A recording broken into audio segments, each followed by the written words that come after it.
বৃহস্পতিবার ১-৮ এপ্রিল দেশের ৭ বিভাগের ২ জায়গায় বৃষ্টি হতে পারে বলে জানিয়েছে আবহাওয়া অধিদপ্তর।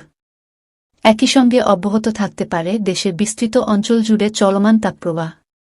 বুধবার ১-৭ এপ্রিল দেশের সর্বোচ্চ তাপমাত্রা ৪.০.৮ ডিগ্রি সেলসিয়াস ছিল চুয়াডাঙ্গায়।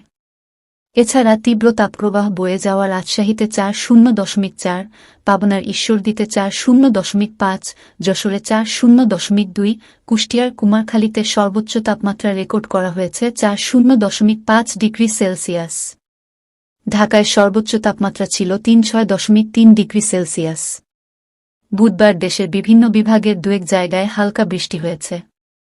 ঢাকায়ও গুড়ি গুড়ি বৃষ্টি হয়ে তাপমাত্রা কিছুটা কমে স্বস্তি তৈরি হয়েছিল। কিন্তু বৃহস্পতিবার সকাল থেকে বাইরে তীব্র গরমের অনুভূতি।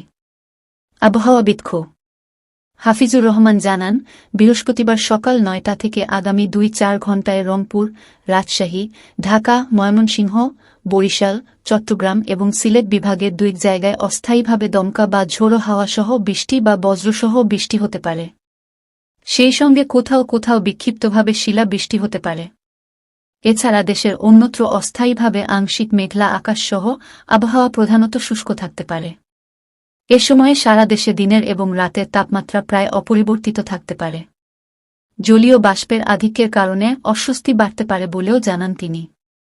হাফিজুর রহমান আরও জানান, রাজশাহী, পাবনা, বাগেরহাট, যশোর, চুয়াডাঙ্গা ও কুষ্টিয়া জেলার উপর দিয়ে তীব্র তাপপ্রবাহ এবং মৌলভীবাজার জেলা, রাজশাহী ও খুলনা বিভাগের অবশিষ্টাংশ ও ঢাকা, রংপুর ও বরিশাল বিভাগের উপর দিয়ে মৃদু থেকে মাঝারি ধরনের তাপপ্রবাহ বয়ে যাচ্ছে এবং তা অব্যাহত থাকতে পারে। আগামী কয়েকদিন দিনের তাপমাত্রা আরও বাড়তে পারে বলেও পূর্বাভাসে জানিয়েছে আবহাওয়া অধিদপ্তর।